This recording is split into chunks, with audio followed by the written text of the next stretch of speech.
Showing you Google Classroom. This video is intended for intermediate users, so there are some basics that I will be assuming you have knowledge of. I'll mention them briefly, but I'm going to get into some of the more advanced features and some of the new features of Google Classroom. So in the new features, they've changed how your to-do list, review list, and calendar look. So when a student clicks on to-do, they will now see their assignments. First, it'll list the ones with no due dates, then have things that are listed for assignments due this week, next week, and later. They can also quickly see their missing assignments. These are assignments that the due date has passed and they have not handed in. And here in the done section will be all of the things that they have completed.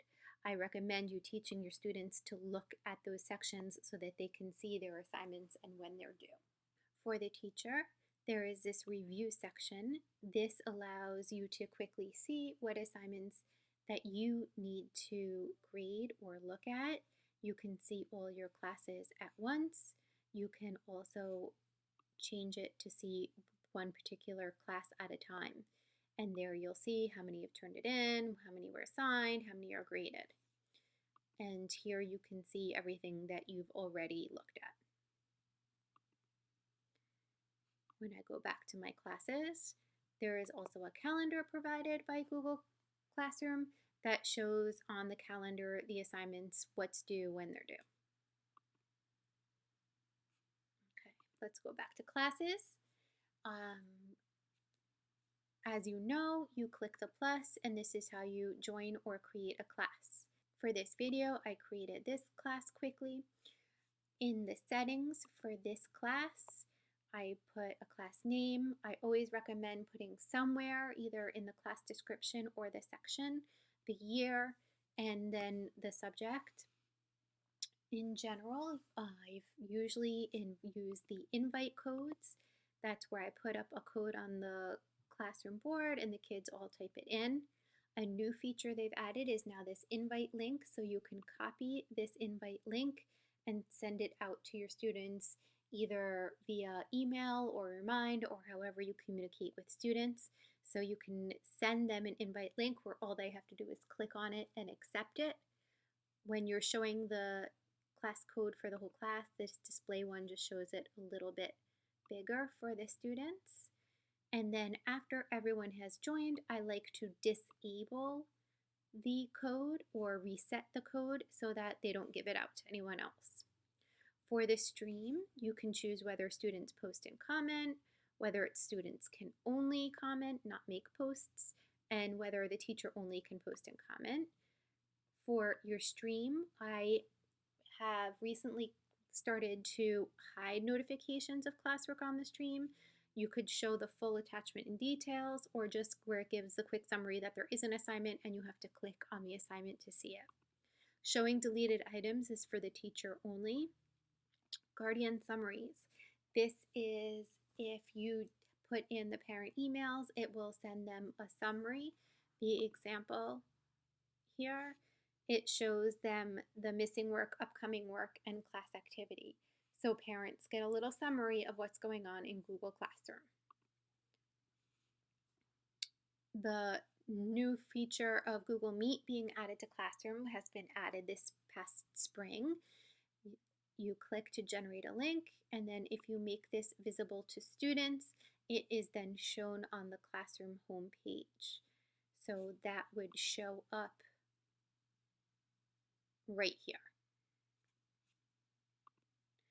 Other things that you can get in your settings is your grade calculation. Do you want it to be total points? Do you want it to be weighted by category? So total points just keeps adding the points, percent grades. Weighted by category is you put in specific categories, the percent that you want it to be, and how many points it is. So maybe homeworks are usually only out of 10 points, so you would put homework out of 10 points, quizzes and tests are out of 100. Maybe participation, each day you only do that out of a 4-point rubric. If you wanted to add a grade category, you would do that here. And if you change it instead from total points to weighted by category, you can then also put in percentages of how much each thing is worth. So when you weight by total points, you put in the points for each thing. And when you do weighted by category, which is how most teachers grade, you put in a percentage for each one. And you can add as many categories as you want and change the percentages to whatever you want. And then go ahead and save that. That's in these settings right here. From here, I'm going to go back to my main classes. There are some other settings I'd like to show you that I like to adjust when I'm getting started. So I click the hamburger, I go all the way down to settings down at the bottom. And here are the settings that you might want to change. For notifications, this is receiving email notifications for different features of Classroom. So do you want to receive an email when you get a comment on a post? Do you want to receive an email for comments that mention you? Do you want emails on the private comments on work? I always leave this one on because this is usually where students are asking me questions. I'll usually leave comments on the posts also because that's where students are asking questions. Classes you're enrolled in, this is when you're enrolled as a student. What you want to receive email notifications when there's work and posts from the teacher, returned work and grades from your teacher, invitations to join classes, and due dates. So this is emails as a student. And then for classes you teach, do you want to get an email notification when there's a late submission of student work or a resubmission, invitations to teach co-classes, or scheduled post published or failed? So when you schedule a post, do you want to know that it went out or had a problem? Class notifications. This is a really important section, especially if you're a person who's invited to co-teach in a lot of other classes. You can choose to have notifications on or off for specific classes. So I get notifications for the classes that are mine, but I turn off notifications for the classes that I'm just a co-teacher in, not the head teacher. And that's in your settings from over on the bottom here. So let's go back to classes and let's explore Google Classroom a bit, shall we? Okay, so I click on a classroom and here is the stream. You control what's in your stream. So you can just put your regular posts here, which are announcements. You can, in your settings, choose whether you want classwork put in the stream or not. So that was again in the settings up here, whether or not you show everything about an assignment, just a condensed version, or that you leave your stream just for announcements. I'm going to skip ahead here to people. In your people section, this is where you're going to add your co-teachers. When we're virtually learning, we also add our admins as teachers, and you can add your students. You can invite students individually, or you can give them that class code, or that new feature where you can send them that link. Okay, so now let's go into classwork because that's where the big juicy stuff is. So you can have a meet where you click meet, and this will send you right into that meet that you generated. While we're here in Google Meet, I do want to talk about some of the new features of Google Meet. So now when you're in your Google Meet, as you know, you can share the information a bunch of different ways, but we have it right there in Classroom. You can also choose to present your screen. Some new features in Google Meet that are worth talking about.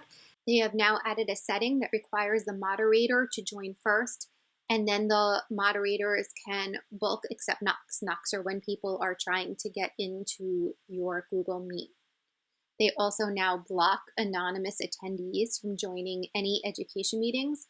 Schools can still opt in to allow anonymous participants if they want on the admin level, but we are not doing that.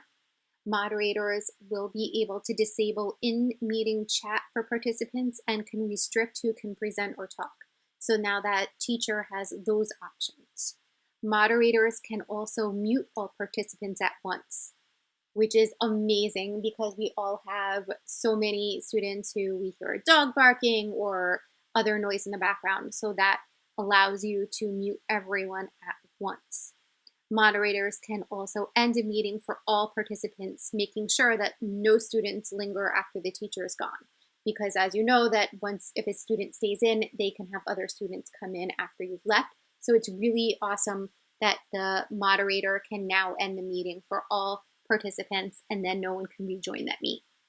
And finally, participants won't be able to knock, which is being asked to be allowed back in after being ejected for a meeting, nor will they be able to knock anymore after a moderator rejects them twice. Google Meets are fantastic for our synchronous learning. That's when we're all learning at the same time. However, there are going to be times where we need to have asynchronous options. That means that people are learning doing their schoolwork at different times. So if you've taught a synchronous lesson and not all of your students were able to attend, you also can click here for more options, and you can record your Google Meet. So if a student is unable to attend or they have other commitments, then you can record the meeting and have them see it later. Also, that tile option that we all loved in the fall and needed an extension for is now incorporated into your Google Meet, so you don't need to use an extension for that. You can turn on closed captioning if you need to as well. Those are just some other handy tips for using Google Meet. The front page of your class, you can look at your calendar. You can also look at your class drive folder. This is the folder, and you might want to teach your students this as well, where all of your Google Classroom work is located. Please tell your students to never, ever delete that classroom folder. Okay, so when we click Create, here are the options of things that we can create in Classroom. The first is assignments. Assignments, as you all know, you put in your title, you put in your directions, you add whatever you want. The really awesome thing that I love about using Google Classroom to hand out assignments is that when I click on a doc and insert it, it gives me options. Is everyone just viewing this assignment? Is everyone editing this one assignment together? Or is it making a copy for each student? Which I love that it makes a copy for each and every student. Now here you can choose which classes you are assigning it to. Are you putting it in all the classes or just one or two? You pick your students. Do you want it to go to the whole class? Are you differentiating and sending it out to certain? Now I remember I put in those grade categories, so I can put this in as, let's say, a project, how many points it's out of, when it's due. You click any due date you want. You can also put in a topic. I highly recommend using topics while we're using any kind of virtual learning. Topics can be by day, by week, however you want to do it. Now, a really cool feature that is very underutilized is the rubric option. So I am going to show you how to create a rubric. You can also reuse a rubric or import one from Sheets. But the creating a rubric is really easy. So criterion title, let's say this is a presentation and it's excellent. You'll put all the details of what makes something excellent. Put in presentation. This is the oral report, let's say. This is excellent, well rehearsed, perfect, whatever you put in here. And this is worth 5 points. Then you can click the plus. You can put in the next one is worth 4 points. Rehearsed, little error. And then a 3. Maybe you put this as average, and so on and so on. You get the point. Then that's the oral presentation. Then you could then put in another criteria, and this is the written component. And again, you'd go through the same thing, 5, 4, 3, 2, 1, whatever your rubric is. Add another criterion. You could put in visuals, whatever you want, and then click save when you're done. So this does require you to put in some information before you can go ahead. So there we go. Okay. Now, I have my rubric all set. It has how many points. It's a maximum of 15 points because 5 was the highest of each one. And it has this grading piece right here. I'm good to go. Now when you grade it, you will then just click on which things in the rubric, and it will automatically add that up for a score for you. The students can also click here and see the rubric. So they can go ahead and click here and it shows them everything you've input as your rubric. I actually prefer to upload my rubrics from Sheets because I think it's just easier to type it all in there, but I love it'll then convert it over and it makes this fantastic looking rubric. Another feature of Classroom that is newer is this Originality Report. This checks for plagiarism. A student can use that up to 3 times in an assignment for them to check their own plagiarism. It checks against the web and books. You can also use it if you suspect that a child has not done original work. Click check for plagiarism and you can get an Originality Report. Then you go ahead up here and assign it. If you're not ready to assign it, you can schedule exactly when you want it to go out. So you can click schedule and say, hey, I want this assignment to go out on September 16th at 8 a.m. I had put in a due date of the 31st though, so that won't go, but you get the idea. All right, the other one is to save it as a draft. Hey, I love this assignment. It's fantastic. I've got my rubric. I'm just going to save it because I got to see when we're ready to give this assignment. I need to teach a few things first. So now I have it saved and I can assign it when I'm ready to. That is pretty much the juicy stuff for assignments. So that's that. In Create, there is also quiz assignments. This actually creates a Google form. So it makes a blank Google form.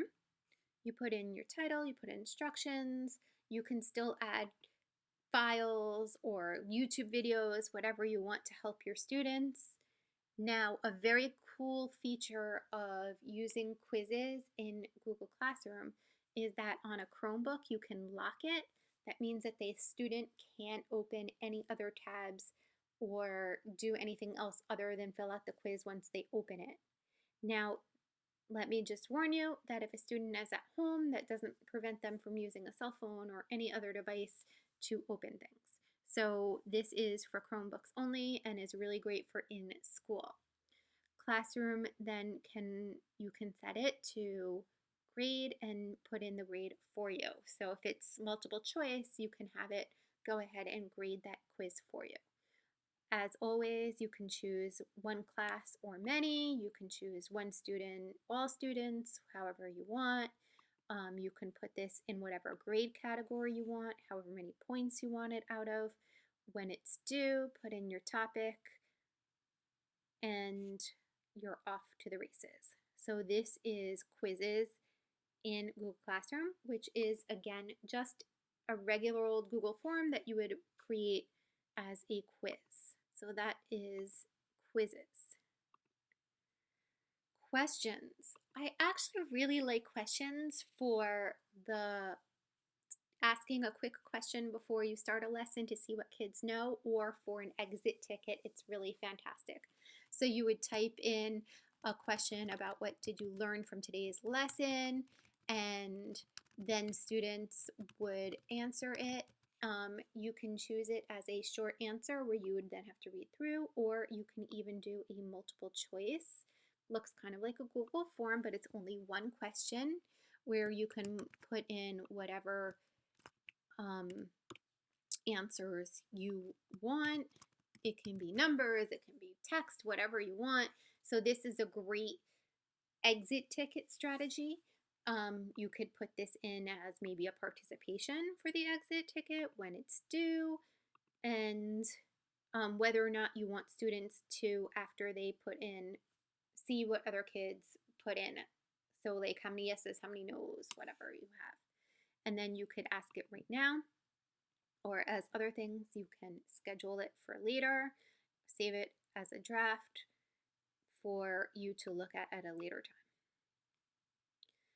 time. Okay, so that was your question. Materials. I do hand out materials through this quite a bit. So here I'd put in a website maybe that I'm interested in having the kids work on, and then I would add a link for the website. I add PDFs or anything else from my Google Drive. You can also click create and create things right from here, where it would create a doc right from scratch, and then as you type in, it would be here, and then when you're done with it, you have that right here. You cannot choose the view, edit, or make a copy for each student though when you're handing it as material. This is just view only. The kids can just look at it. So I'm going to actually discard this one, but materials is a really fantastic option where you're just handing out websites or files for kids. A really cool thing is to reuse posts from past years. I love this. I can go here. This is something I posted way back when. I click reuse. It then takes everything I had in my original post, which in this case I have some text, I have some Google Forms. I can choose which classes, students, all those other things, and click assign. Now, because I chose grade categories, I do have to put it in as a grade category. I have to choose a grade category. Now, the last thing I talked about, and I mentioned this as I was going through, is topics, especially now because we have so many kids virtually learning and kids on hybrid. Putting in topics is very important to help both the students and parents understand what they're looking at. So I would recommend either doing it by day or by week.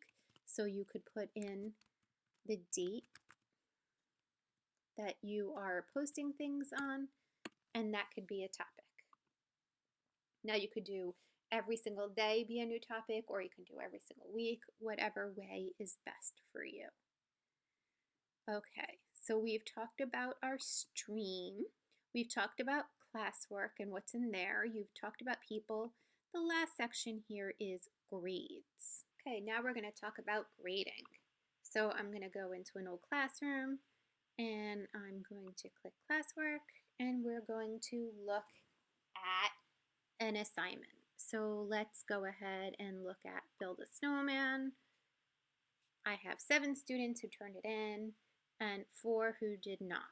So I can go ahead and click on this. And first you'll see who turned it in, and then you'll see who did not. So you can go ahead, click on the assignment.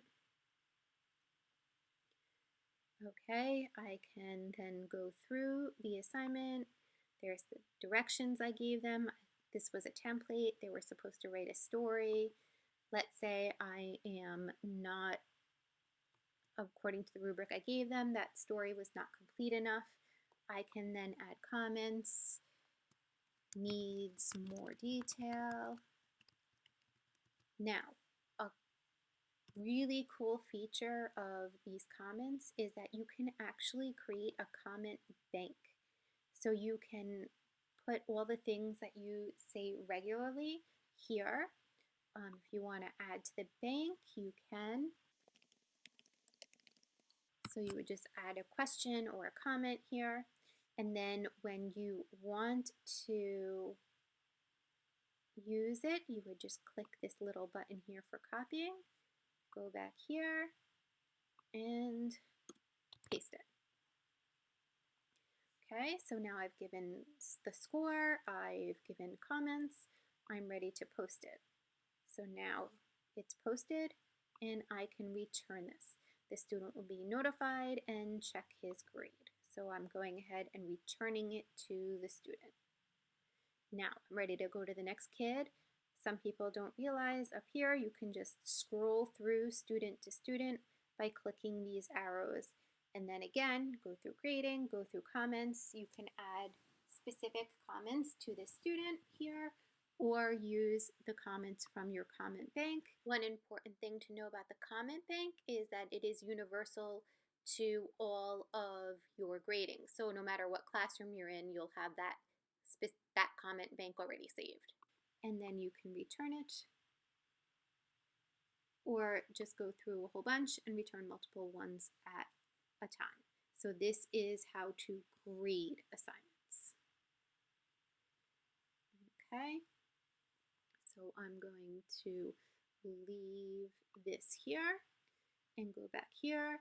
So now I can see that I graded this one. There are 6 more turned in, and I could see here's the scores. I did not return this one even though I made comments, so maybe I would want to go back and return that one. Here's the students that didn't do it, and here's the graded one. Okay, so here's the instructions I gave the kids, and here's their work. That is how to grade an assignment. And then here, when you click grades, you get an overall view of what was done. So you can see all the kids that turned things in. You could see who you assigned it to, who you didn't assign to, because sometimes I'm differentiating and putting different things to different kids. These are the kids I need to grade. This is the only kid that handed this particular one in. So then you could click around and look at it. And if you wanted to look at a particular assignment, you could go ahead, click on it. I've already graded this one, so I went, oops, and I'm going to return that. Return. This one I didn't look at all, so I need to view it, and so on and so forth. This is how you would go through and view and look at grading assignments. So this has been a presentation on Google Classroom. I hope you find it helpful, and if you have any questions, my name is Alyssa Miller. Feel free to email me.